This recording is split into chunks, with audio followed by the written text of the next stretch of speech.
is Brittany Benson with Don't Eat the Art. I bet you're just excited about this as we are. This is our first huge episode, so I'm excited to bring this to you today. I decided to do a landscape. So this, I printed off a poster size of my main reference photo. This is what we're going to be using. I took this a few weeks ago at Blue River here in Oklahoma, so it's a local for us scene. Has a nice little waterfall. Now, one thing with working off of reference photos, especially if they're places you yourself have been to, a lot of artists like to do plein air, where they go out and paint outside. That's really fun, but the kind of stuff I do can be a little tricky with plein air, so I often will take a ton of photos and sometimes little video clips of where I'm working, where I want to paint, and then I bring it home and do it in the studio. But the important thing to remember if you're doing this sort of thing is your photos may not exactly capture the way the colors felt to you when you were there, the intensity of the colors, especially if you're using something like a cell phone like I did. So for here, this looks kind of dull color-wise just because a cloud had come by. And when I was there, the greens, even though they're nice dark green, they were really bright, rich, intense green. So I need to keep that sort of thought in my mind as I paint and don't rely too much on the image as far as colors go. This is more just oh yeah, there were some bushes over here and here's the detail on the waterfall. That's the kind of stuff I'm going off. This is really just a guide to bring back those memories of me standing there in the river. So to get started, I'm using gouache paint. My favorite brand is the Holbein brand. It's a really nice brand of gouache. I actually haven't tried too many of the artist grade, so I guess I have a small sample size, but I really like these. And I have a few colors that I'll probably use today. Now, one thing that's important, this is very similar to watercolor. So you use water to get it to spread. You add more water, it looks thinner. You don't want to get it super thin if you can, just so it doesn't flake off eventually. But it feels a lot like watercolor. It's just more opaque. But since it is similar to that, you want to do the lighter colors first. So I use some primary white. Now we're going for some aqua blue. I really like this blue. It's very intense, very nice sky blue, but in fact it's even too intense for parts of the sky sometimes, so I like to mix it with white. I have this larger brush here. This is a size 14 round brush, and I love this for a lot of background stuff. So I just dip a little bit in the water, and then I'm going to get a little bit of blue and just a touch of white. My colors will get muddy like this sometimes, but you eventually kind of get a feel for what's going on with your colors. Now see there, I didn't have enough water, so I'm adding a little bit more. And then that's a little too thin for what I like, so here we go. Now, I like to have my clouds be basically part of the background when I'm doing gouache, because I like to have a lot of white negative space in the background. I don't like to fill my paper too much. This is very different from for those of you more familiar with my oil work, where I have very involved and heavily textured backgrounds. My gouache are kind of the opposite, where I like to have more suggestive backgrounds and focus more on the subject.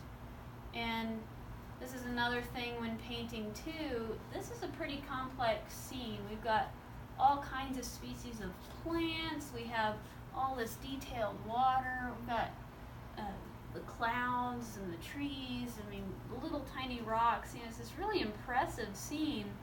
But if you try to do all that, unless you're doing a realistic painting, of course you might want to do that, but you want to just suggest this stuff more, and your brain, when looking at the painting, will fill it in the rest of the way. So here I'm kind of doing a bit of an outline of a cloud, so I kind of figure out where I want that, and just go with what feels right. I'm obviously not copying the clouds exactly. And once I kind of get an idea of where I want them, then I'll start filling in the shape a little bit more. occasionally I'm even more vague than this, but these are some really nice clouds, so I wanted to show how nice and fluffy they were. So, and this is often the tricky part. See how I actually ended up putting a little more blue in here than I originally thought I would. But that's okay, that means I'll not have as much as some of the other colors, because you don't want it to become too crowded unless that's the mood you're going for. If you get too much stuff in there, your brain's not going to be able to feel that relaxed water going around your legs in the river. You know, it would just feel like a chaotic city, or looking at a mess of angry ants, and that's not the mood I want. So I'm going to start adding more white as I get lower in the painting, and I'm actually going to even hint at a little bit darker blue up towards the top. And I'll see here, I'm going to add a little bit. I didn't want that cloud so big, so see how I'm going to break that up a bit. And this is where I'm getting it a little more runny, which is okay. Sometimes I go for that look. You just have to be aware with gouache to not get it too thin, because it could supposedly start flaking off. So I'm going to add just a tiny bit of blue, darker blue. This is cobalt blue that I'm adding here. I'm going to put a tiny dab here to use.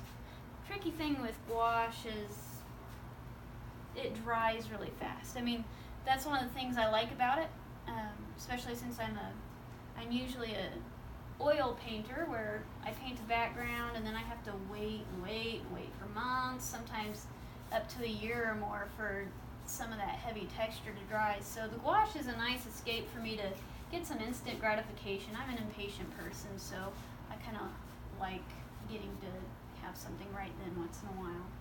So that's one of the attractive things about gouache. But the problem is if you mess up something, it's a lot harder to fix any problem. So that's one small drawback. But the other thing is if you get too much paint out, it dries really quickly, so then if you just want to get little bits so that it doesn't dry out too much before you get to use it. Okay, so now we're going to start adding some of these light colored rocks.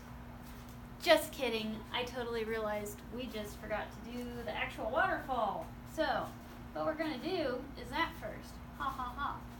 So we're going to have mostly white for this, because it's this white water rushing down the waterfall. So you really don't even see much blue there, but I'm going to, just to help viewers know that that's water, I'm basically going to do these little outlines. So I look at the motion of the water, and yeah, it's pretty fast moving. And it's important to pay attention to the shape of the rocks that it's falling down, because that's what's going to make it fall a certain way. So I'm going to get it here, and then there's some brushing off down here. This is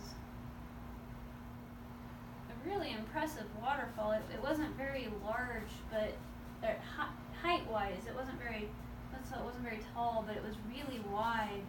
Had lots of little falls, and it was a strong current, so it was really loud. And I don't really see that too much in this part of the world, so it was exciting. I'm going to get a little bit more white, because I feel like that's too dark a blue, and also to just add a little shading, just give it a little depth that way. Sometimes I do leave thicker blobs with the gouache. I try not to too much, but it's nice. There's a neat effect here and there. Alright, so that's all I'm going to do on the water for the moment. We'll add more to it later. But I want to go ahead and get started on these light colored rocks. So I'm going to use my white again. Actually, I'm going to need a little bit more than that. And I'm just going to have a touch of raw sienna.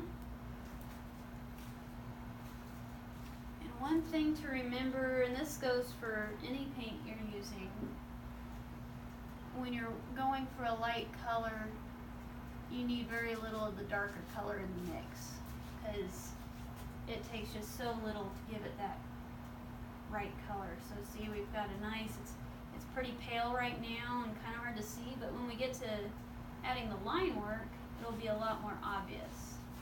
So I have this one bit coming up in front of this waterfall, but I'm not going to fill that in all the way because I don't want to lose too much of the view of the water.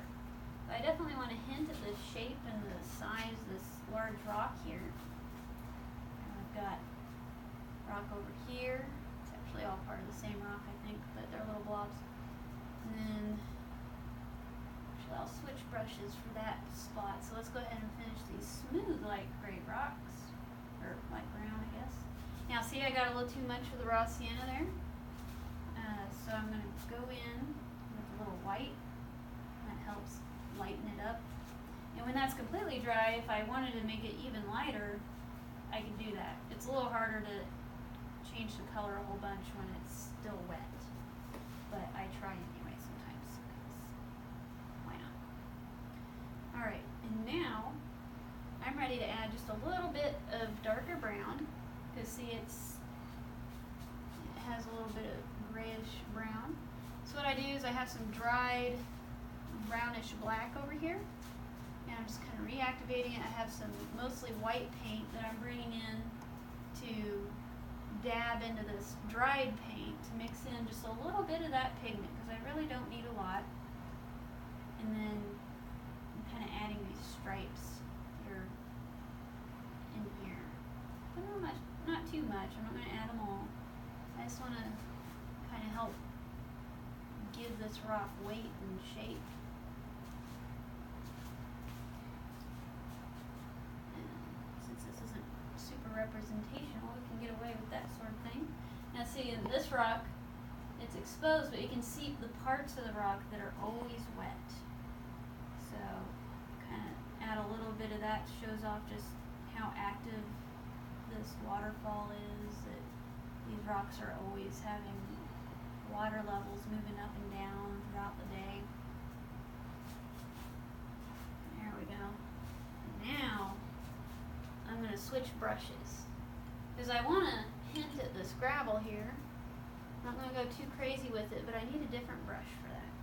This is one of these times I'm going to do a little bit of the opposite. I'm starting with the darker color first, but no, it's not super dark. It's just kind of medium, because I'm going to go in and I want the white to mix in with this color. That's why I'm doing the darker stuff first, because I want to do it while it's still wet, because then it helps it feel more like a blanket of rocks, which is a little more depth. I'm just going to wipe that there. There we go. That's what I wanted, that sun reflecting on that little knob. Alright, so I've added that green there, but I still want it a little deeper looking. It just doesn't have enough depth, in my opinion, yet. So I'm going to add some more blue, some more green, give it that nice muddy. This is some nice dark water in the shade of a tree. Let's see what we... Whoa! Logs! It's logged. Anyway, logs, reflections on water added. Good to go.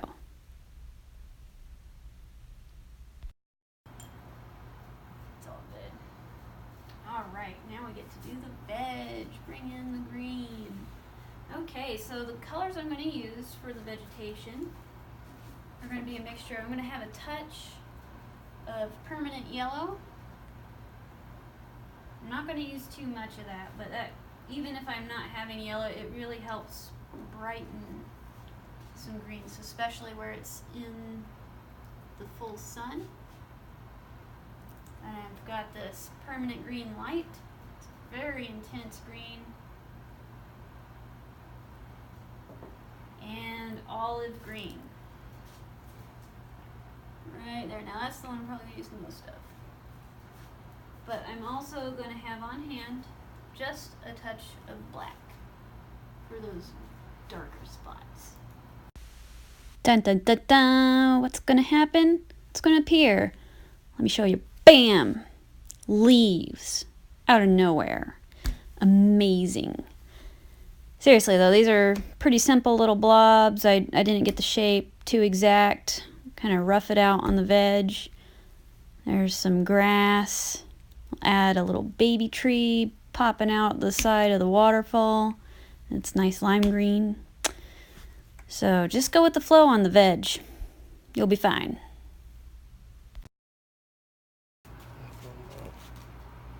We're gonna do this grass. And I try to do each grass blade in one stroke. If I don't have enough water, I may go back and add.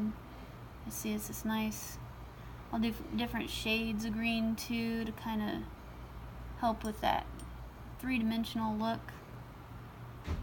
This is one of those bushels of grass, and it's best to do those in each blade in one stroke just because you want it to feel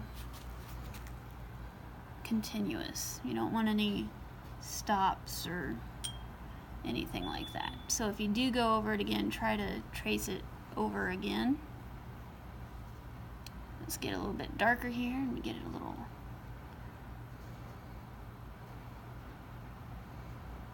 There we go. So you really want to hint at that nice full shape of the little grass bundle. There's actually a couple, so I'll just do hints of the other one. Again, kind of hint at that depth there.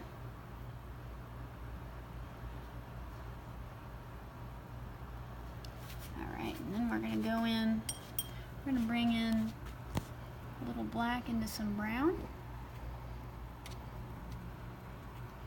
Again, this is some solid black I'm just mixing in. This is going to be pretty watery, but that's kind of what I want. Bring in a little bit more black. This is going to be what we do for the hint of the branches. Now I've already decided I want a touch more brown there. That's just, so I'm bringing in some burnt sienna. I'm going to mix that with some black. And almost forgot, touch of white. That'll really help it out. Alright. Is the trunk of the tree. That's the most sturdy part. So even if we're just hinting at it, we want it to feel solid, like it's not going to come uprooted anytime soon. It's really important in your scenery to, even if it's really vague hints like my sort of thing, that those trees feel solid, because it just feels unnatural if you see a tree and it just doesn't feel like it's grounded well. So you just might get anxiety looking at that. There. Now I'm going to add one tiny branch over here, because I felt like that would be nice. And now that we have that brown mixed up, we get to add a little bit of the rocks. We're not going to show very much of those, because that might just take too much away from the lightness here. But that color we mixed up for the tree, and here I have a little bit less black in it, and it's working just fine for these rocks. So I'm just going to have a few spots where I outline some of the shapes a bit, but only a few. Sometimes I do this, maybe I'm painting a fish and I want to show the shape of the scales. I'll do a few spots on the body where I do careful outlining of the scales, but only a few spots. And it can really bring in a nice effect. So we're going to hint at the shape of that water here with the rocks. So the tricky thing to paint are making sure those rocks feel nice and solid while this water's just chaotically pouring over them. Just doing some hints of that. Now there, I feel like I put too much on the rocks, so I'm going to do less over here. This will also help. Here, I know what can help. Add some white in here. And that just softens that a little bit more. Yeah, nice and soft.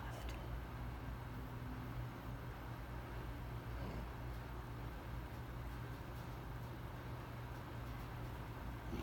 Oh, just a tiny bit of white on here, because that just looks too solid of one color.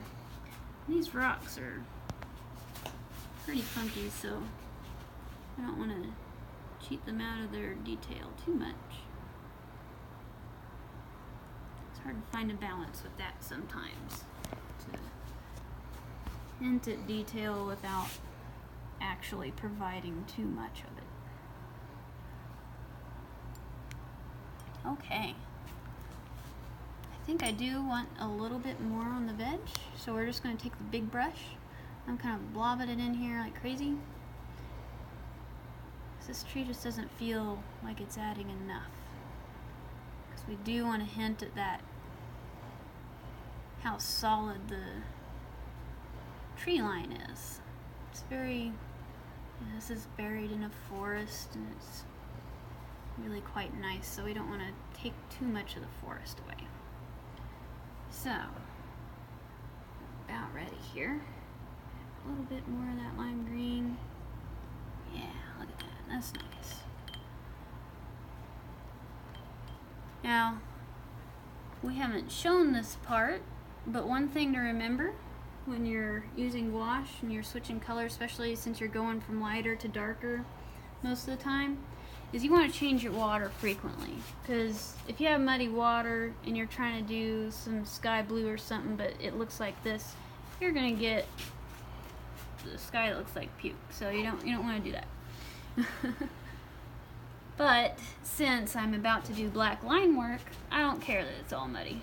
Whatever, it's just gonna be black.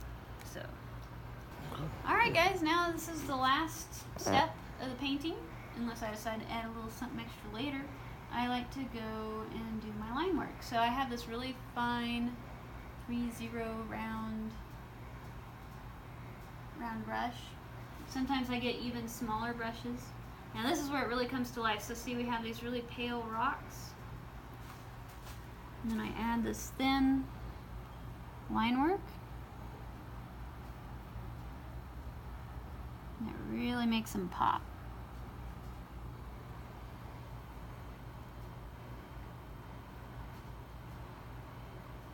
It's this stage that to me really makes it feel like the painting starts to breathe. Do do do, super fast line work. Do do do do do do do. Yeah, look how fast it is. Do do do do do do do. Boop. Look at that. That's how you do line work. High speed.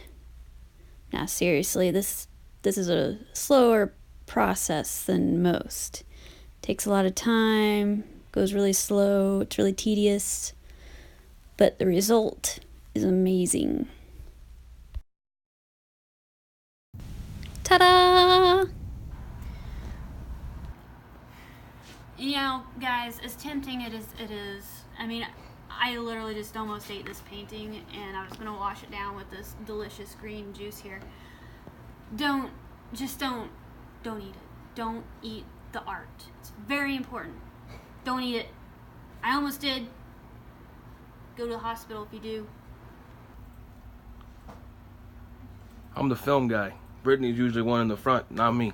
But I'd like to give a shout out to One Stop Anime, the one true anime store in Norman, Oklahoma. The wonderful host that had us to do our show today for Don't Eat the Art is Heather, the amazing owner, right over here doing her thing, doing her job. But I'd like to just point out that this store is amazing. You got the cards here, you got some books over here, some manga to be specific. You got some anime, movies, shows, everything. I mean, everything. And if you can't find it, she will try to find it for you. That is the one thing that she does that is different than most places. But again, I'd like to say thank you for having us, helping us out today for our first show. Hope y'all will check this place out as well. Have a great day, y'all.